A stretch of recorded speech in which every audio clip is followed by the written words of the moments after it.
Hello and welcome to the School Can't Experience podcast. I am Leisa Reichelt and this podcast is brought to you by the School Can't Australia community. Caring for a young person who's struggling to attend school can be a stressful and isolating experience, but you are not alone. Thousands of parents across Australia and many more around the world face similar challenges and experiences every day. Today we have another delightful conversation with a parent and their young person. We are joined by mum Melisa and her son Jamie, who are sharing their experience of School Can't and how this has led to an unconventional but successful educational pathway for Jamie. A content warning, we do touch on topics of physical assault at school, so please take care when listening and reach out for support if you need it. I hope you enjoy this conversation with Melisa and Jamie. Well, Melisa and Jamie, thank you so much for joining us for our podcast today. We're delighted to have you and excited to hear your story. Thanks, Leisa. Thank you. We're happy to be here. Let us start with a bit of general context for you. Can you tell us a little bit about yourselves and what do we need to know about you? Do you want to go first, Jamie? Sure. At the moment, I am a theoretical physics student. Actually just had my last exam last week, so about to finish my degree. Congratulations. Thank you. I'm very happy about not having any more exams. I entered university through quite an unconventional pathway because I actually didn't go to high school in the conventional sense. I homeschooled since I was 11 because of challenges with conventional schooling that I'm sure we will discuss very soon. Mm-hmm. How old are you now, Jamie? 18. Lovely. Leisa. Tell us about yourself, I'm Melisa. Jamie's mum and I've been on the wild ride with him, which has been not as easy as it sounds when Jamie explains it like that, but it's been wonderful. And we're at this really fantastic end of it where things have come together so well for us, even though we're a bit bruised and battered along from the journey. Tell us a little bit about the family. Have you got siblings, Jamie?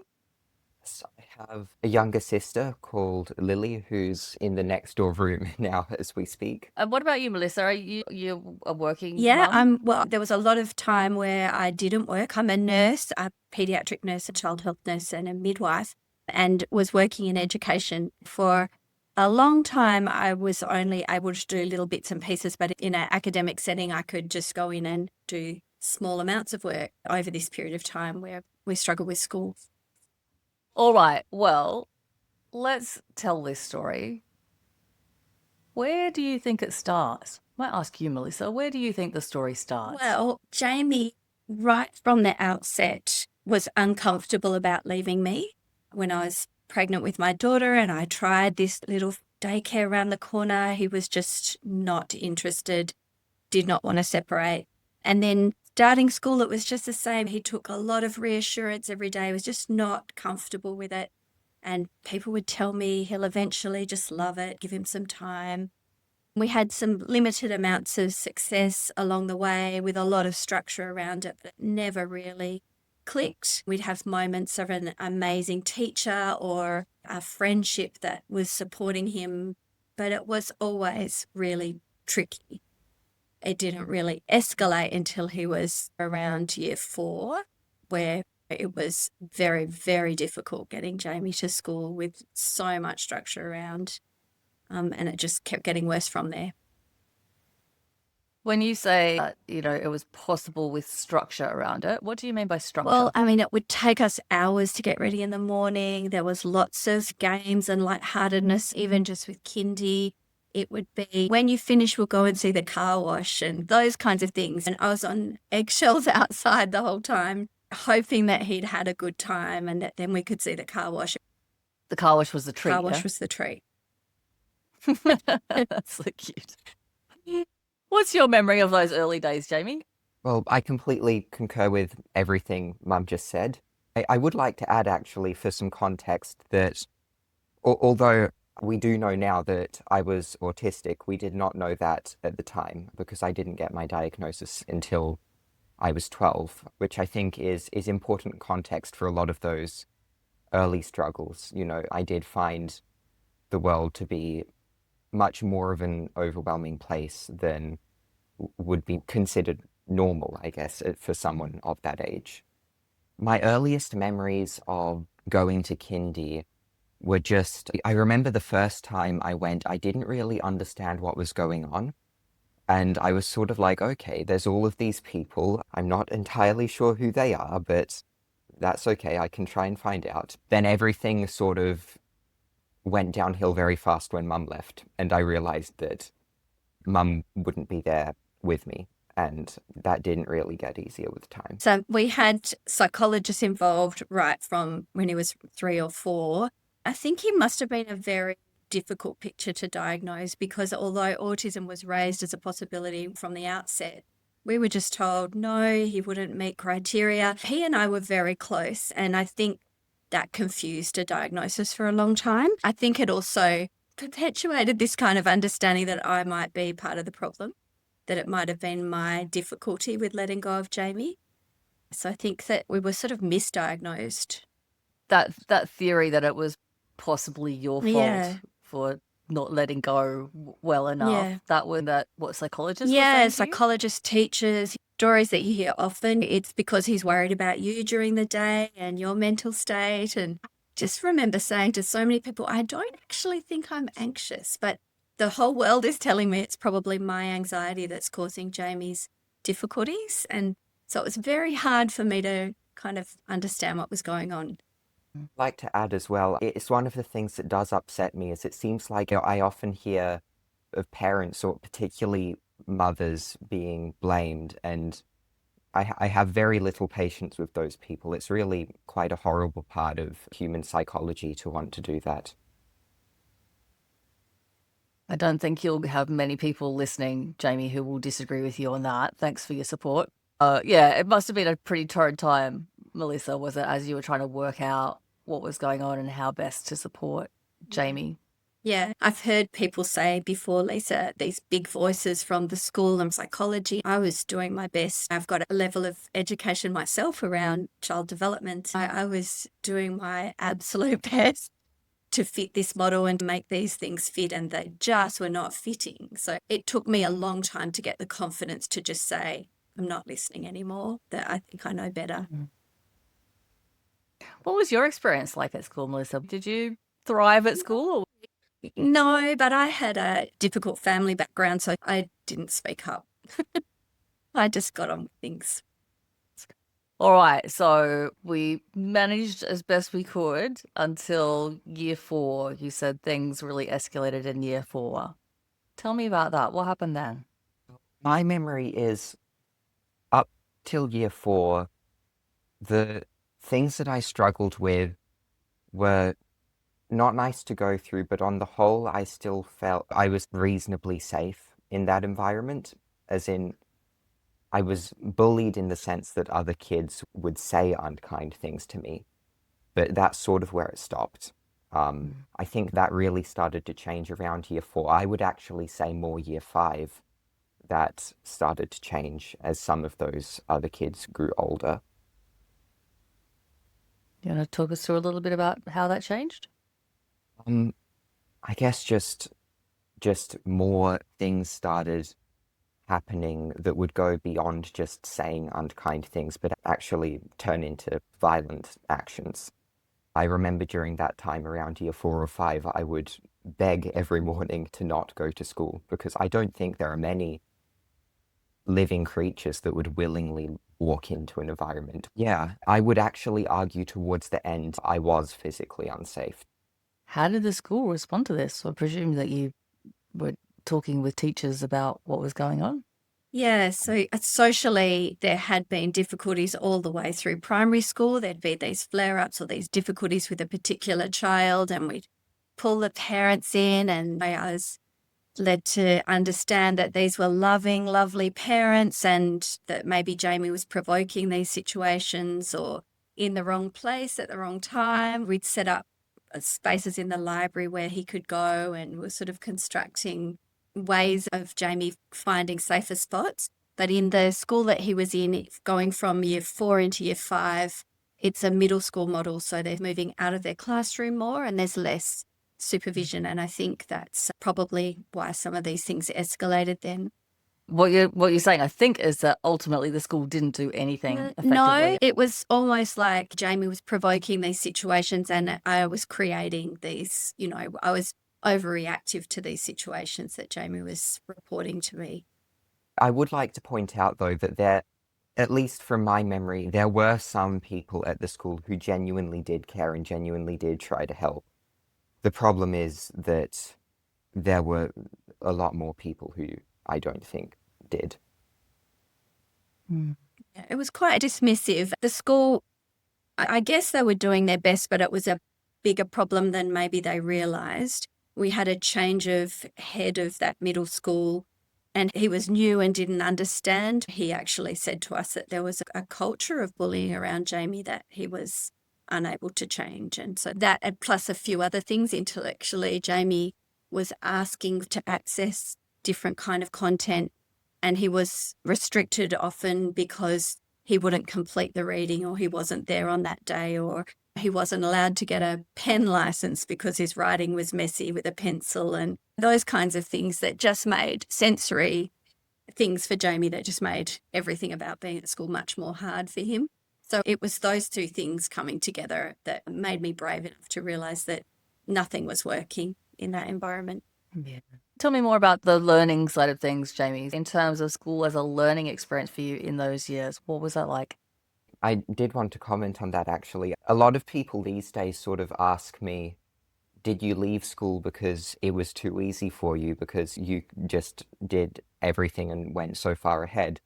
But actually, no, I think in a lot of people's eyes, I would have been a very poor student. A lot of them would even have looked at me perhaps as like as a dumb student because I have dysgraphia as well. So my writing at the time, I could barely write, and when I did write, it was not legible to many people. As a result, and also just with because there are programs designed to extend children who are interested in learning more things, but I wasn't really able to be involved in any of them because they occurred in environments where I wouldn't be able to cope, or just that I wouldn't be allowed because of my handwriting or things like that. When you say that the extension activities were held in places that you couldn't really access, can you talk a little bit about what were they like that made them inaccessible to you? There's quite a few, and one that I remember pretty clearly is ICAS tests. I think that's what they're called, that I was involved in every year. And my understanding is those are sort of like an optional extension. Is that right? Yeah, those were very traditional pen and paper exam settings. And back then, of course, I had pretty much no supports, none of the accommodations that have allowed me to do better in those sorts of tests at university. So yeah, I couldn't perform in that sort of situation. Knowing what you know now, Jamie, what are the kinds of accommodations that you would have needed to have been able to participate in that? I think, to be honest, at the time, with all the other challenges, I just wasn't in the frame of mind anyway to be able to do things like that. But assuming that I wasn't, the accommodations that help me are to have extra time to manage my slower writing speed and to write things neater, having rest breaks, having a separate venue, and being able to bring something like a tactile object to fidget with are all things that have helped me. I share also, Leisa, Jamie has been able to do a lot of his complex mathematical exams at uni on a whiteboard, which is a bigger pen and it's a very different hand action. And the other thing Jamie's explained to me is if he makes a mistake in an equation really early on, he can correct it so quickly, whereas on paper he feels like he has to rewrite. And so the strength and the energy goes into forming the calculations and the writing rather than the thought behind it. But Wow. That's such a clever idea, isn't it? but even when Jamie was in year 4, he wanted to learn calculus. There was a boy in his class accessing high school maths at the time. Jamie really wanted to do that. I was told by the teachers that there was some really basic foundational things that he couldn't do that would not allow him then to progress. And what we've discovered with Jamie through homeschooling is that it feeds his brain to have those really complex things and he learns the basic foundations himself. And like he'll problem solve and go, oh, in order to do that, I need to be able to multiply 2-digit numbers. And so then he'll learn that concept himself. It was just that model of building on top of a foundation each year that was repeating. Jamie had to repeat through these really tedious, difficult things for him to learn, and he wasn't accessing the deeper thought that he was wanting. That's the motivation is such a powerful force for learning, Yeah. isn't it? I was talking to someone the other day, they were telling me about their son who's learning some computer science. And it's like if he has to go through the introductory material before he gets to the exercise, he just switches off and can't do it. But throw him straight in the exercise, and then he'll go back and reference the introductory stuff to solve the problem that he's trying to solve. And it's a completely different learning Yes. design. One way works very powerfully for him, and the other way just makes him kind of cut off from learning altogether. Yeah. It makes me think, I'm not sure if a school environment would ever actually be able to cater for that type of learning, but I do think they need to appreciate that not everybody learns in that traditional way. So, year 5, the wheels kind of fell off. Attending school became extremely difficult. Yes. Tell me a little bit about how that kind of came to a head and how you moved into a different way of learning. Things sort of continued like that through year 5 and 6. There was a brief period in year 5 where I went to part-time schooling, which helped for the days that I was not at school, but for the days that I was at school, it sort of exacerbated the perceived difference that I feel like was the root cause of the bullying. Then in year 6, went back to full-time school, same things continued. And then partway through year 6, we moved to another school. That one had more of a Montessori model. So academically, I think that suited me better because I was left to learn about what I wanted to learn about. The learning side was a bit better. But the problem is the social side. Very quickly, the same issues emerged. And I guess that sort of taught us that that would happen anywhere we went. And yeah, eventually several very bad things happened again. And that was when I just couldn't go anymore. And Mum and Dad agreed to try homeschooling. We had a very small window of tolerance with the second school. So as soon as 1 or 2 situations happened, we were out of there. What were you thinking, Melissa, as you were pulling out of one school, trying another one? It was really hard, because in retrospect, I just don't think any of us were ready to go back into a different learning environment so soon. Jamie was quite traumatized. I think we all were. For me, the same things occurring in a different school just made me feel like it was us. It was me. It was us. That was a really very depressing thought because I had been thinking it was the school and what was going on in the school environment that was the problem. But at least it gave me the strength to know that we had no other option. We had to try and make homeschool work, and we focused really on repairing and rebuilding with Jamie. I actually really loved it, those early days of homeschooling where I just felt like he was 3 again and his learning came alive again, rebuilt that relationship and had fun together. That was lovely, but scary, very scary. You didn't set out intending to No. home educate. What was your process of getting your head around the fact that you were going to do it and then how you were going to approach it? The decision was easy to make because we had no other alternative. And, being a health professional, I could see that Jamie's mental health and my own, our whole family was crumbling. We were a family in crisis. So we had no other alternative. I thought we would nurture and repair and build our relationships again. I knew Jamie loved learning and I knew he had capacity to learn. And I just thought, we'll do that. And so luckily we had a moderator that really suited or really supported that. She sort of helped us find a way that we could de-school or follow Jamie's interests. And I just pitched lots of different ideas to him. The schooling was second to reforming the relationships and things initially. With maths, I was conscious that he might have had to follow the same content that he might cover in school in case he ever did go back. But I knew that the way he'd been learning before in school hadn't suited him. So I sought out tutors that were going to meet Jamie rebuild those relationships and share something that they loved. So we found a tutor that was really interested in physics, and Jamie loved physics and wasn't so keen on maths. And so we asked her to show him the maths in the physics, and that just opened up that world for Jamie. And then I found another tutor who had homeschooled for a while herself. She was hilarious. She'd sit there with Jamie with a textbook and just flip to a page and say, try that. He'd do one. She'd flip to the next chapter, try that. And they jumped through this whole curriculum in weeks. So Jamie really progressed very quickly and started to really enjoy it. So we got tutors for those main subjects and explored the world, went to museums and learnt about life and buying things from the shop and ironing shirts and things like that in the meantime. Amazing.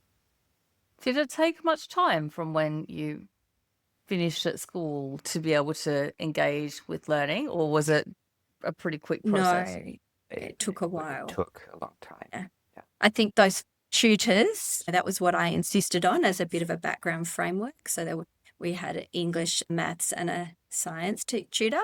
So that was 3 hours a week, and that pretty much was the structure of our week.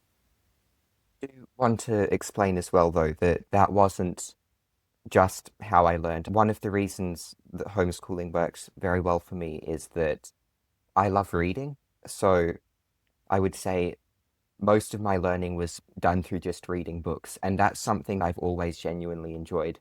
I was able to do that pretty much immediately, but only things that I actually was interested in learning about, and nothing out of the house. At first, we did try a few activities that were, say, going to different groups or going to outdoor activities, but it was all too much like school at that time. Yeah. So I couldn't do that. Jamie would just say to me, anything that's like school, I'm not doing it. Too schoolish, he'd say, and we're not doing it. I know we've got so much positive stuff to talk about, but before we really get into that, I want people to understand that you really have been on the full journey. And it wasn't just a matter of, oh, school didn't work, so we switched, and then amazing things happened. You mentioned before, Melissa, you said you're a family in crisis.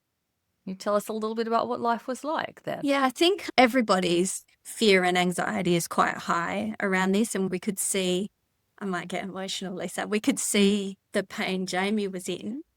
It's a really unknown pathway, and the people around us didn't understand what we were doing either. Even my husband took a while to get on board, really. So there was conflict there. My daughter was still having to go to school, and other things for her were emerging, and she had to take a back seat. So I think that's what I mean by us being in crisis. All of our relationships were frayed. I think I was putting a lot of pressure on Jamie. I remember when he first went part-time, I'd sort of say, we'll do this, but you have to go to school on those other days. You have to be there for the whole day.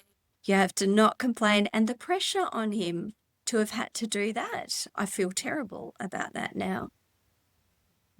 How are you feeling during that time, Jamie? Terrible. Just to give an idea of some of the things that were happening, I got punched a few times, shoved over quite a lot. Someone threatened to stab me. And those are just a bunch of other things that I don't even feel comfortable saying out loud as well. The thing is, I kept having to go back. And so for a long time, I felt almost resentment towards my family for continuing to send me back after all that was happening. I'd still have to go back. By the end, I hated pretty much every second of life. And of course, one of my biggest regrets of my entire childhood is I didn't recognize that the same stuff was happening with my sister. I almost resented her too from what I saw, not going through those issues when actually she was. Okay, let's move on to happier things then. So we transitioned to home education, had some recovery time, maybe fell back in love with learning again. What was your home education experience like? How is it that you're this young and already have a degree, almost? Like I said, I found homeschool suited us really well. Just by reading, there was a lot I was able to learn, and then supplemented by having tutors to actually have discussions about those things that fascinated me. At first, we didn't know whether there was any pathway to go to university without going through high school at all. Eventually, it turned out there was, and it involved taking online university units through open universities. So I started that when I was 13. And then when I was 14, I remember very clearly because it was actually on my birthday that Mum said she had been put into contact with these 3 professors at Curtin who I might be able to meet. And it was them who suggested that I formally start my degree full-time. What possessed you at the age of 13 to start taking on university level work? I wanted to when I was 12, but they had an age limit of 13 years.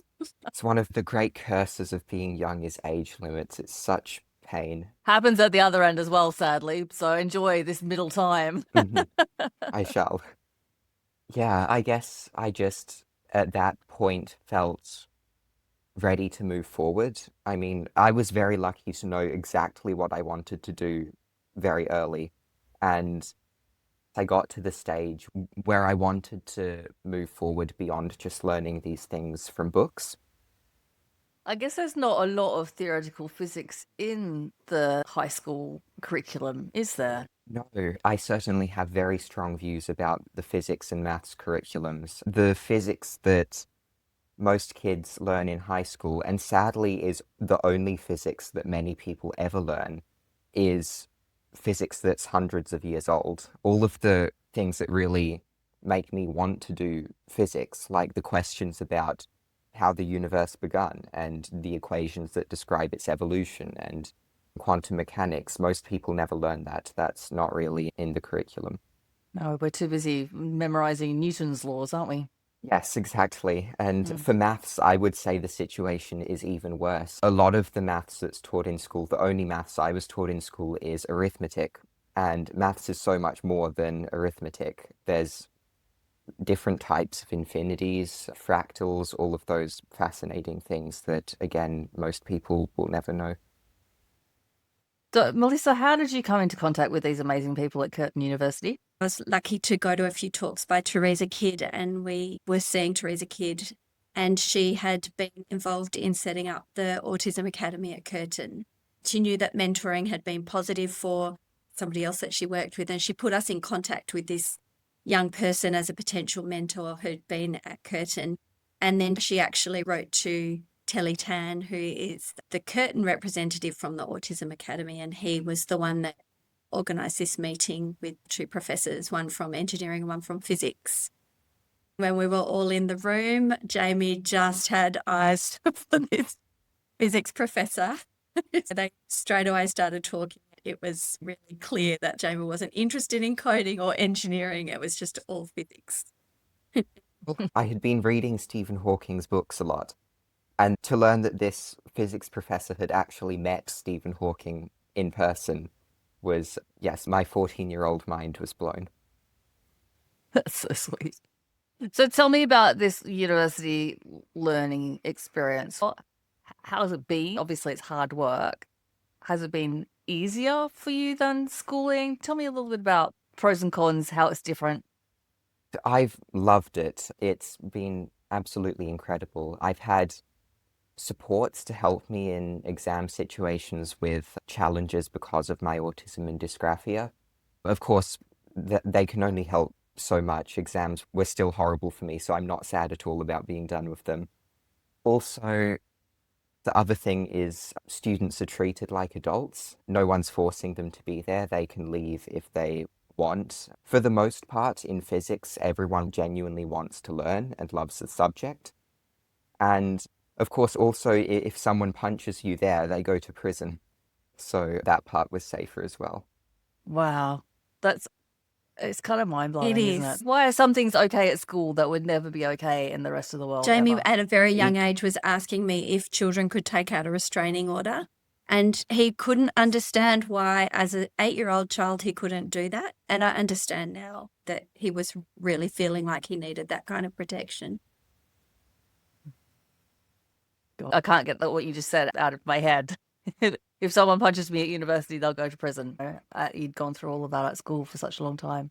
From an academic perspective, what I could see in Jamie was the semi-structure around a university unit where there's a predictable pattern with assessments, but you're able to learn that content at your own pace. That really appealed to Jamie, and it just surprised me so much with that first unit that he could pace himself through these assessments. Jamie had a PDA profile, and it just fitted him that he could be self-determined and work his way through those assessments. And it's really scary that I couldn't help him if he needed help, but he actually managed through that himself. Speaking to those professors, I could reassure them that he can learn independently, and he was coping with the pressure of exams. So Jamie was able to come onto campus with me. So he felt very safe on the university campus, safer than a shopping centre or anywhere else in the world. And as he said, at the school. So he felt really comfortable with the environment. And they invited him into lectures to see what he felt about learning in that space, and he loved it. But even through Open Universities, we met the curriculum support coordinator. And I'll never forget, Jamie, she just invited you into this room and said, what can we do so that you can do your best? And it's just such a different attitude. And she just said, whatever you need. And way back when Jamie was only 13, that meant having his mum outside the exam venue and all these things. And she just absolutely went with it, whatever he needed to do his best, which was very different to what we'd experienced in school.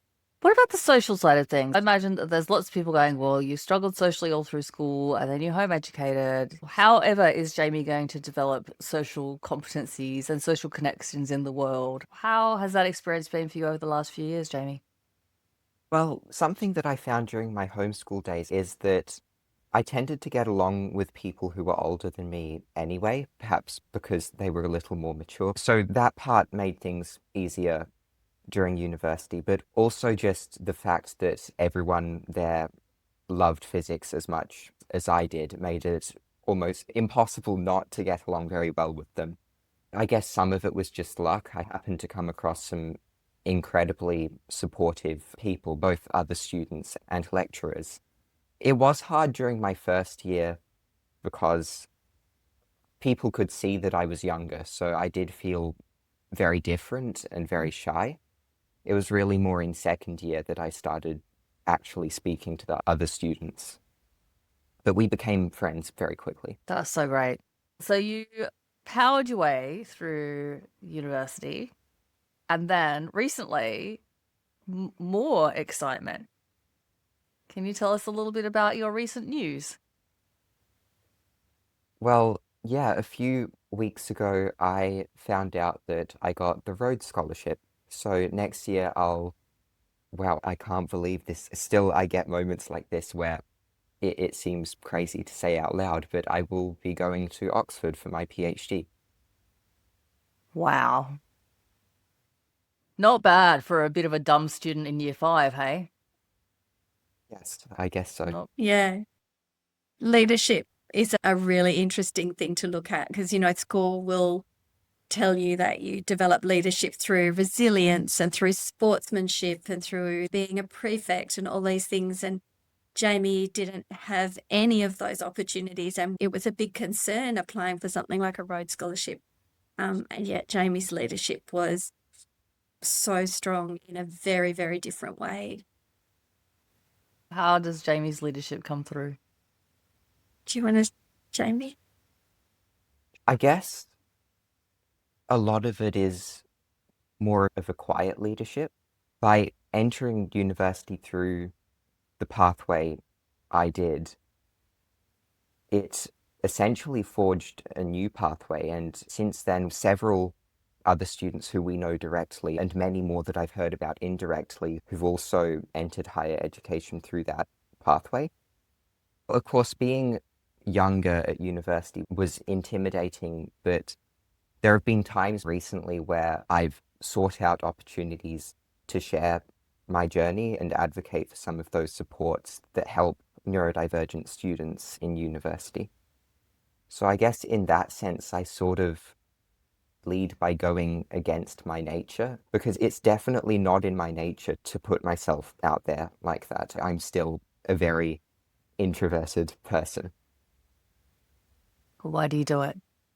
Well, I guess it's very important to me that others can one day have an easier time going through that process than I did, because I was told by a lot of people, including members of my own family, like I don't want to make my dad feel bad, but cough, cough. So I feel like it's important to provide a counterexample to all of those arguments that there's only one right way to do things, and if you can't do this, it's impossible to do science or physics. And that's very important to me because I did make it through. So I feel like I need to make people aware that if people say that it's impossible, they're either lying or have no idea what they're talking about. Mm.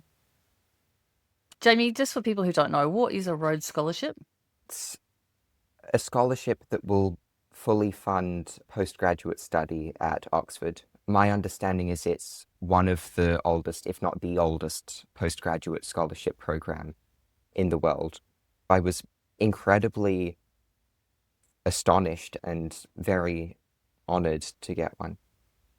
The criteria that it's awarded based on academic excellence, also things like community service, leadership, sports, art and culture, something that can demonstrate that you have, I think their wording is energy to use your talents to the full, and also a commitment to humanity as a whole, to making the world a better place. And what will your PhD be on? I'm not sure the exact topic yet, because it will likely be on some aspect of quantum gravity, which is a different area of research to what I've done in my undergraduate degree. There's some incredible work being done at Oxford on various aspects of quantum gravity. There are some professors who I was lucky enough to meet in person this year, so I'll be speaking to them about that. And I assume Mum's not coming with you. No, but Probably to visit. definitely to visit. But we did a trial run in June. In the lead up, Jamie organised himself a summer research position and had a scholarship to pay for that. He's so self-funded and self-supported. So we did go as spectators and then left him there, and he was absolutely fine.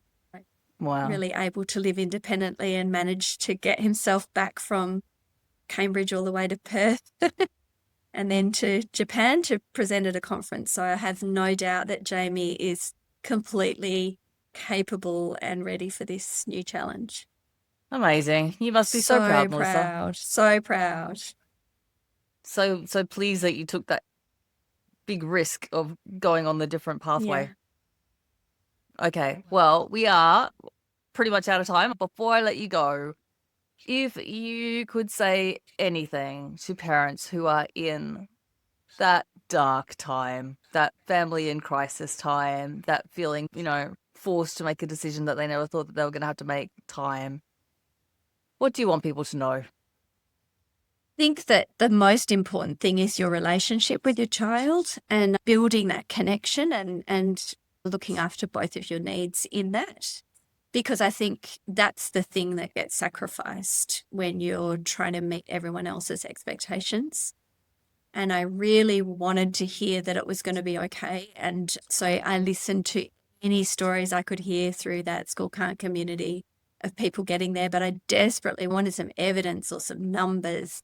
I think I just had to believe in Jamie. And Jamie, what about you? What would you say to parents who have got kids who are going through really, really tough times at school at the moment? What would you like them to know?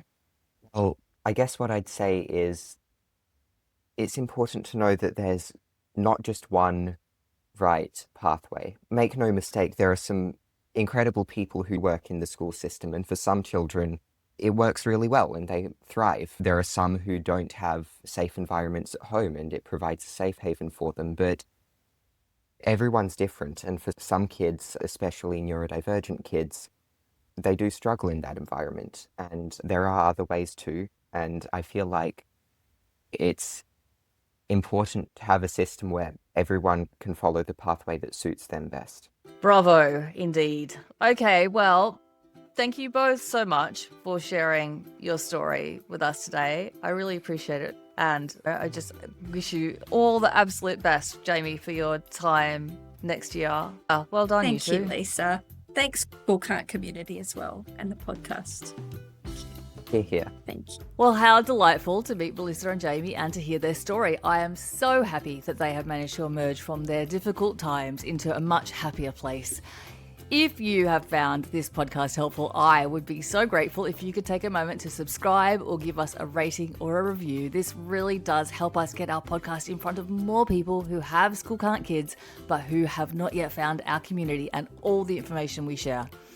If you have some feedback for us, or maybe a suggestion for a future topic or guest, or perhaps you've been inspired to share your own lived experience story, please drop us an email to schoolcan'tpodcast@gmail.com and I would love to hear from you. If you are a parent or carer in Australia and you're feeling distressed, remember you can always call the parent helpline in your state or call Lifeline on 13 11 14. Thanks again for listening. We will talk again soon. Take care.